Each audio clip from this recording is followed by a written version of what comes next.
जो सीमा पर हमारे देश की रक्षा कर रहे हैं, बड़ी संख्या में उनकी पत्नियों को, उनकी बेटी को और उनकी बहनों को लव जिहाद का शिकार बनाया जा रहा है। हाँ, जो उत्तराखंड का आंकड़ा है, जब हमने सूचना में मांगा तो 2000 लड़कियां प्रतिवर्ष भागती हैं। और बड़ा आंकड़ा ये है कि वो रजिस्टर करने भी लोग नहीं जाते हैं, तो वो आंकड़ा जो वास्तविक आंकड़ा है वो बहुत बड़ी संख्या में होगा। तो हमें सोचना चाहिए कि हम किस कगार पर आ चुके हैं। जीवन जीने के लिए 4 चीजें चाहिए, एक अच्छा स्वास्थ्य चाहिए, एक अच्छा रोजगार चाहिए, एक अच्छी जो है व्यवसाय चाहिए। हम सब लोग इसी काम में लगे हैं कि मेरा बच्चा अच्छे से अच्छी शिक्षा ले, मेरा व्यवसाय बहुत अच्छा हो, मेरे घर, मेरा परिवार, मेरा मकान, मेरा दुकान बहुत अच्छी हो। पर इन सबकी सुरक्षा की चिंता हम नहीं करते। तो आज इनकी चिंता करने का समय आ गया है, क्योंकि समस्याएं बहुत हैं। जो अगर ये चिंता कश्मीर में रहने वाले हिंदू ने की होती तो उसे पलायन नहीं करना पड़ता, पाकिस्तान में रहने वाले हिंदू ने की होती तो उसे भागना नहीं पड़ता। तो आज हम सब लोगों को वास्तविकता को जानना होगा कि हमारे सामने चुनौतियां क्या है। एक स्वतंत्रता सेनानी से पूछा गया कि भाई देश को आजादी दिलाने में इतना समय क्यों लगा। उसकी हत्या है, उसे बच्चा पैदा करने की मशीन बनाता हो, उसका हम आर्थिक बहिष्कार करेंगे। ये समस्याएं ये पहाड़ से छोड़ के भागनी पड़ेंगी। ये आज छोटी छोटी मजारें देवताओं के नाम पर बनाकर सारे हिंदुओं को धर्मांतरण करने का काम कर रहे हैं।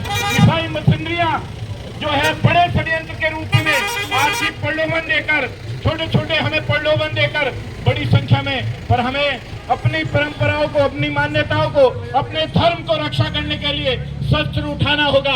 कानून के दायरे में रहकर हमें इन्हें भगाना होगा।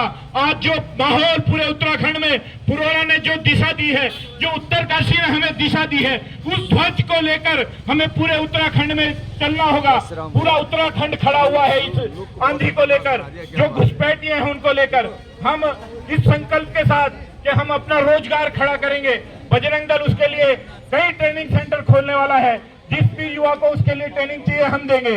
हम नशे को लेकर काम करेंगे। मैं संकल्प लूंगा कि अभी संकल्प भी दिया जाएगा कि हम सब संकल्प लेंगे कि जो जहर हमें पिलाया जा रहा है एक योजनाबद्ध तरीके से, कि हमारा युवा जो है शौर्य को छोड़कर नशे में अपने जीवन को बर्बाद कर रहा है, इस पहाड़ के युवा की जवानी को बचाना होगा। जो कहावत चलती है कि सूर्यास्त्र अस्त्र और गढ़वाली मस्त या पहाड़ मस्त, उस कहावत को हमें छोड़ना होगा।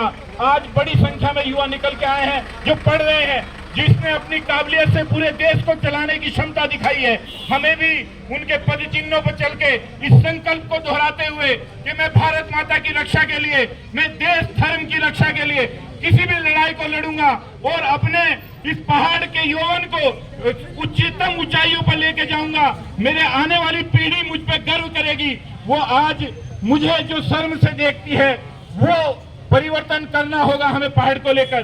जो लव जिहाद की घटनाएं हैं उनके लिए हमें खड़ा होना पड़ेगा और दोबारा मेरे पहाड़ के अंदर कोई मेरी नाबालिग बेटी को लेकर न भागे, उसको लेकर हमें खड़ा होना पड़ेगा। जो हमारे यहाँ पे छुआछूत की बीमारी है, हिंदू हम सब एक हैं। इस संकल्प के साथ हमें हिंदुओं को एक सूत्र में डालना होगा। आज हम सब लोगों के बीच में केंद्रीय अधिकारी उपस्थित हैं। आज के मुख्य वक्ता माननीय सोहन सिंह सोलंकी जी से मैं अनुरोध करूंगा, जो बजरंग दल के पूर्व राष्ट्रीय संयोजक हैं, वर्तमान में क्षेत्र संगठन मंत्री हैं, उत्तर प्रदेश और मेरठ क्षेत्र और उत्तराखंड का काम देखते हैं। भाई साहब की ओजस्वी वाणी से हम सब लोगों को आज सुनने का अवसर मिलेगा। मैं भाई साहब से निवेदन करूंगा कि भाई साहब हम सब लोगों का मार्गदर्शन करें। उत्तराखंड प्रांत की यात्रा कल बद्री विशाल से पूजन के साथ आरंभ हुई है और पूरे उत्तराखंड के प्रत्येक छोटे बड़े गांवों में कार्यकर्ता एकत्रित होकर बैठक लेकर बड़ी बड़ी सभाओं के रूप में यात्रा चल रही है। बजरंग दल के आराध्य बजरंग बली है, पर हम सब जानते हैं बजरंग बली हम सबके बीच में ही रहते हैं। तो बजरंग बली की हनुमान चालीसा जब हम कहते हैं तो हम बजरंग बली से आराधना करते हैं, प्रभु हमें बल बुद्धि विद्या दो। ये बल कहाँ है और ये कैसे प्राप्त होगा, ये जो सारी चुनौतियां अभी अनुज जी ने बताई है, इसका समाधान इस 5 बल में है जो हमने हनुमान जी से मांगे हैं। पहला जो बल है वो मनोबल है, आत्मबल है। हमारे यहाँ कहते हैं मन के हारे हार और मन के जीते जीत होती है। ये मन हमारा पराजित क्यों लगता है? आप देखिए, कोई भी देश अपने पूर्वजों के पराक्रम, अपने महापुरुषों के शौर्य को भुला देता है, वो देश कभी जिंदा लंबे समय तक रह नहीं पाता है। अंग्रेजों ने षड्यंत्र पूर्वक हमारे महापुरुषों को पुस्तकों से गायब किया, हमारे महापुरुष पुस्तकों में अपमानित किया, और इसके कारण हमें अपने महापुरुषों का ज्ञान नहीं, परिचय नहीं, और उन लुटेरों का इतिहास महिमा मंडित किया गया। जो लुटेरे थे, जो हमलावर थे, आज भी कक्षा 8वीं में पढ़ने वाली बहन भाई जो पढ़ता है, अकबर महान था। अकबर कौन था? एक आक्रमणकारी, एक लुटेरा, एक हत्यारा, एक बलात्कारी, मीना बाजार लगाने वाले अकबर को हमारी पीढ़ी को महान पढ़ना पड़ रहा है। यह देश का दुर्भाग्य है। भारत की स्वतंत्रता के बाद भारत के इतिहास का पुनर्लेखन होना चाहिए था, लेकिन वो तब से लेकर आज तक नहीं हुआ। आज भी हमें गुलामी के पाठ पढ़ना पड़ रहे हैं। आप दिल्ली की सड़कों पर जाकर देखिए, दिल्ली की सड़कों के नाम क्या है? उनकी सड़कों के नाम Akbar road, Babar road, Humayun road, Shahjahan road, Tipu road. कौन है ये सब? ये सारे हमलावर थे, ये सारे आक्रमणकारी थे, जिन्होंने भारत को, भारत की संस्कृति को, हिंदू को, सनातन को खत्म करने के लिए आक्रमण किए, और आज उनको इतिहास में महिमा मंडित किया जाता है।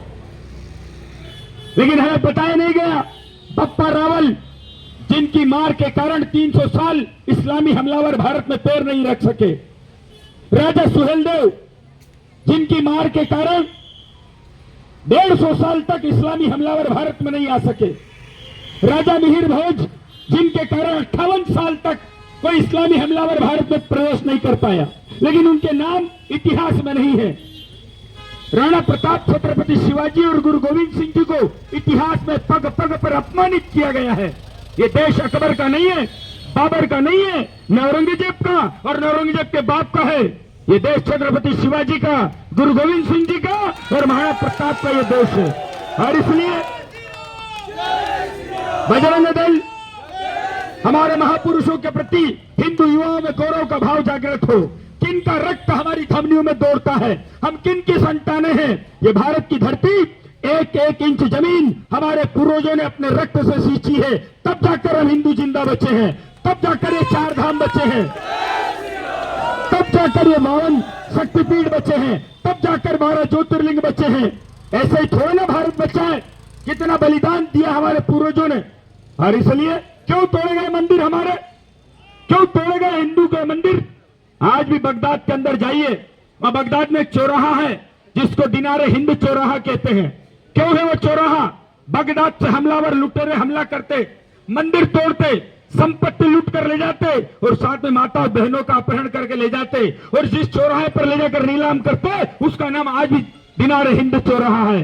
हम भूले नहीं है रानी पद्मिनी के जौहर को 16,000 बहनों ने, यानी मुगलों के हाथ, दुष्टों आक्रमणकारियों के हाथ न लगने दें, 16,000 बहनों ने चित्तौड़ के किले में जय हर कहकर अग्नि प्रवेश कर लिया, लेकिन इनको हाथ नहीं लगने दिया।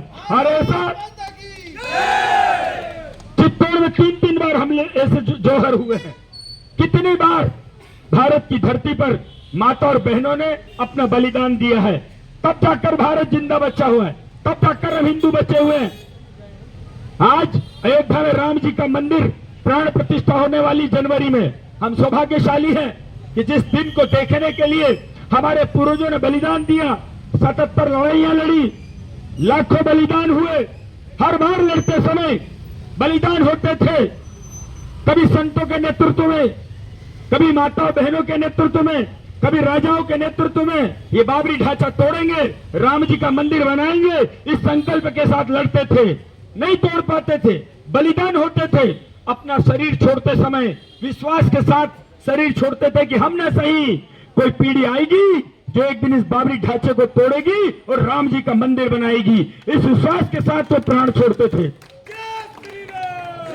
हम सौभाग्यशाली हैं, हम वो सौभाग्यशाली हैं कि 496 साल बाद राम जी अयोध्या से चले थे, तो 14 साल वन में रहे, रावण को मारकर लौटे, तो पूरे भारत ने दीपावली मनाई थी। अभी तक दीपावली मनाते आ रहे हैं, और अब राम जी 496 साल बाद वापस अयोध्या में विराजित होने वाले हैं। ये हमारे लिए सबसे गौरवशाली क्षण है, और इसलिए हमने कभी पराजय स्वीकार नहीं की। हम सतत लड़ते रहे, इस देश के लिए, इस धर्म के लिए हमने कभी अपना पीछा नहीं छोड़ा, कभी हमने पराजय स्वीकार नहीं की। और आज भी इस हिंदू धर्म के ऊपर इसको सनातन को खत्म करेंगे। ये हिंदू धर्म धोखा है, ये हिंदू तो धर्म है ही नहीं।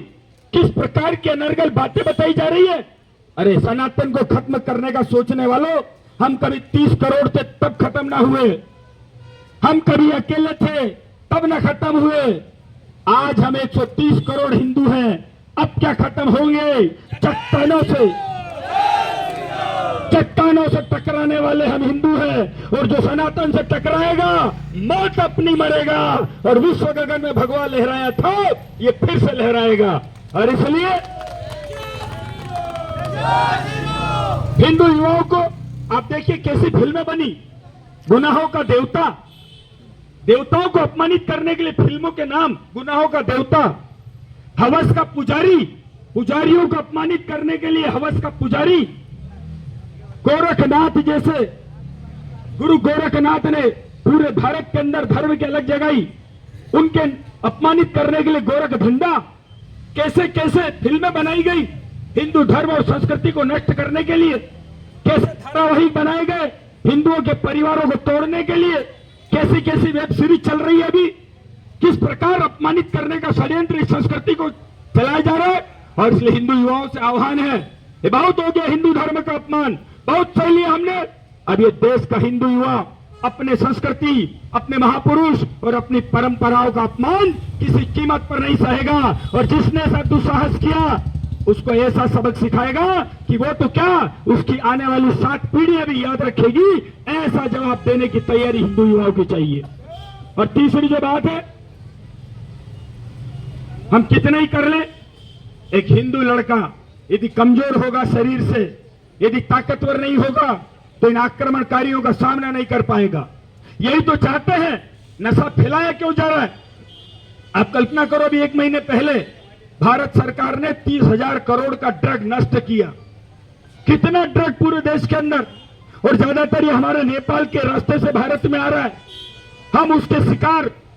आपने सुना होगा पंजाब, देश के लिए लड़ता पंजाब, सिख रेजिमेंट उदाहरण था पंजाब का, आज नशे में उड़ता पंजाब हो गया। अब यह आक्रमण इस उत्तराखंड के ऊपर है, और इसलिए सावधान है इस उत्तराखंड के युवाओं को। किस प्रकार का नशा? अगर नशा ही करना है, आओ बजरंग दल में, नशा हम भी करना सिखाते हैं। अरे वो रात को पी तो सुबह उतर जाएगी, आओ बजरंग दल में, ऐसी भारत माता की भक्ति का नशा चढ़ेगा, जिंदगी भर भारत मां की जय का नशा नहीं उतरेगा।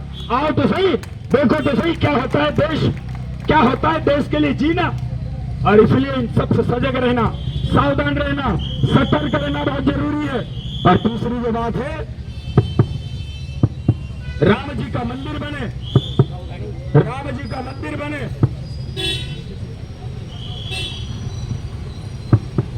राम जी का मंदिर अयोध्या में बने। और हम कहें, आपको मालूम है अयोध्या में राम जी का जो मंदिर बन रहा है, मैं आप सबको निमंत्रण दे रहा हूं, जिस दिन प्राण प्रतिष्ठा होगी उसके बाद कोई एक तारीख मिलेगी उत्तराखंड को अयोध्या में आने के लिए, दर्शन करने के लिए। और जिस दिन तारीख मिले, आप सबसे निवेदन है, आप सब अयोध्या में आइएगा धूमधाम से राम जी के मंदिर का दर्शन करने के लिए।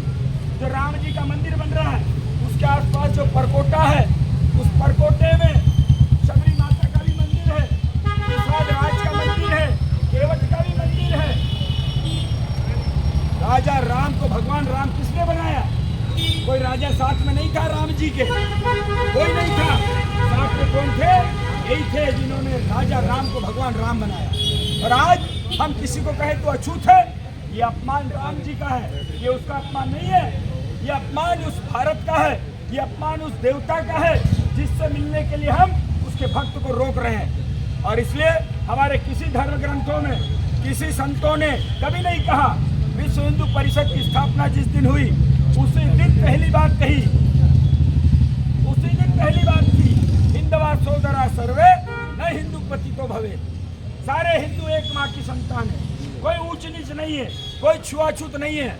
हिंदू समाज को आज षड्यंत्र पूर्वक जातियों में उपजातियों में लड़ाने का षड्यंत्र रचा जा रहा है। हिंदू समाज को इससे सावधान रहने की जरूरत है। हिंदू हम सब एक हैं, राम जी हमारे हैं और हम सब राम जी के हैं। संगठित होकर रहेंगे, हम भारत की नहीं दुनिया की समस्याओं का समाधान कर देंगे। आज देखिए पूरे दुनिया में भारत माता की जय जयकार हो रही है। कौन सा ऐसा देश है, धरती का कौन सा ऐसा कोना है जहाँ के लोग भारत माता की जय जयकार में कर रहे हो। आज पूरी दुनिया देख रही है। राम जी के मंदिर की जब प्राण प्रतिष्ठा होगी, ये धर्म ध्वजा केवल राम जी के मंदिर की नहीं, ये हिंदू राष्ट्र की धर्म ध्वजा पूरी दुनिया के अंदर लहराने वाली है। और इसलिए अनेक देश दुनिया के जो भारत की ओर आशा भरी नजरों से देख रहे हैं, जो देख रहे हैं भारत उठकर खड़ा हो रहा है। आज हमारी महत्वपूर्ण भूमिका है। 1300 साल हो गए भारत को इन इस्लामी हमलावरों से लड़ते लड़ते। 1300 साल से हमारे पूर्वज लड़ रहे हैं और हम भी लड़ रहे हैं और तब तक लड़ेंगे जब तक इस इस्लामी आतंकवाद को भारत की धरती से समाप्त नहीं कर देंगे, तब तक लड़ेंगे। और ये जो समय चल रहा है, ये उसका अंतिम समय चल रहा है, निर्णायक समय चल रहा है। और इसलिए हम सब इस आवश्यकता को समझे, अपनी भूमिका को समझे। जैसा भी बताया कि किससे हमारा संबंध, कौन है हमारा मित्र, कौन है हमारा पराया, किससे हमारे संबंध रखना, ये जरा सी बात हिंदू को समझ में नहीं आएगी क्या? और इसलिए हम समझें, अपनी भूमिका को समझें, युवाओं को समझाएं। और निश्चित रूप से ये आने वाला समय मुश्किल से कुछ दिनों का बात है। अब जो लड़ाई 1300 साल से चल रही है, ये उसके समापन का समय आ गया है। और इसलिए हम सब भारत माँ की दुनिया में जय जयकार हो रही है, उस पर हम सब साक्षी बने और अपनी भूमिका तय करें। हर एक की भूमिका है। माताएं बहनें हैं, विश्व हिंदू परिषद का मातृशक्ति में जुड़कर काम करना। बहनें हैं दुर्गा वाहिनी में, बजरंगी दल से सारे युवा। विश्व हिंदू परिषद के कई आयाम हैं, सेवा का है, प्रचार का है, संपर्क का है, समरसता का है। हर एक ने किसी न किसी माध्यम से इस देश के निर्माण में अपनी भूमिका निभानी चाहिए। हम सब अपनी भूमिका निभाएं। कुछ ही देखो, ये भारत की धरती, ये देवभूमि है। यहाँ पर कभी दानवों की विजय नहीं हुई है। कितने ही देवासुर संग्राम हुए हैं, जितने भी देवासुर संग्राम हुए हैं, उसमें विजय हमेशा देवताओं की हुई है। भले ही राम जी सेना कम थी, भले ही राम जी पैदल थे और बाकी कोई मदद भी नहीं कर रहा था। ये तो मेघनाद मरा, उसके बाद देवताओं ने रथ भेजा, तब तक तो राम जी पैदल लड़ रहे थे। और इसलिए ये भारत की धरती है, यहाँ कभी रावण नहीं जीता, न जीतेगा। इसी विश्वास के साथ हम रावण को हर साल जलाते हैं। यहाँ न कभी कंस जीता, न जीतेगा, न कभी महिषासुर जीता, और न कभी रक्तबीज पैदा होते रहते हैं। जहां गिरते हैं वहां रक्तबीज, न कभी रक्तबीज जीते हैं न जीतेंगे। ये भारत की धरती देवताओं की धरती है, ये देवभूमि है। यहाँ पर अंतिम विजय धर्म की हुई है, सत्य की हुई है। और ये जो युद्ध चल रहा है 1300 साल से, इसका अंतिम और निर्णायक समय चल रहा है। इस युद्ध में भी अंतिम विजय सनातन धर्म की होगी, हिंदू की होगी। ऐसा प्रचंड विश्वास लेकर हम सब अपनी भूमिका तय करें। ये बजरंग दल की शौर्य जागरण यात्रा हिंदू युवाओं के अंदर आत्मविश्वास, अपने देश और धर्म के प्रति श्रद्धा, अपना जीवन उद्देश्यपूर्ण जीवन हो, हमारी माता और बहनों का सम्मान हो। कितने भयानक आंकड़े हमारे सामने आ रहे हैं माता और बहनों के अपहरण के। ये कोई प्रेम नहीं है, ये षड्यंत्र है, ये आक्रमण है भारत की बहनों के ऊपर, ये आक्रमण है भारत की संस्कृति पर। हम सबको इनकी सुरक्षा करनी है। इस देवभूमि को कभी भी हम दानव भूमि नहीं बनने देंगे। इस देवभूमि को इन राक्षसों से मुक्त कराकर रहेंगे। ऐसे संकल्प के साथ आप सब इस काम में आगे बढ़े, आप सब अपनी भूमिका तय करें। आप सबको बहुत बहुत धन्यवाद। जय श्री राम।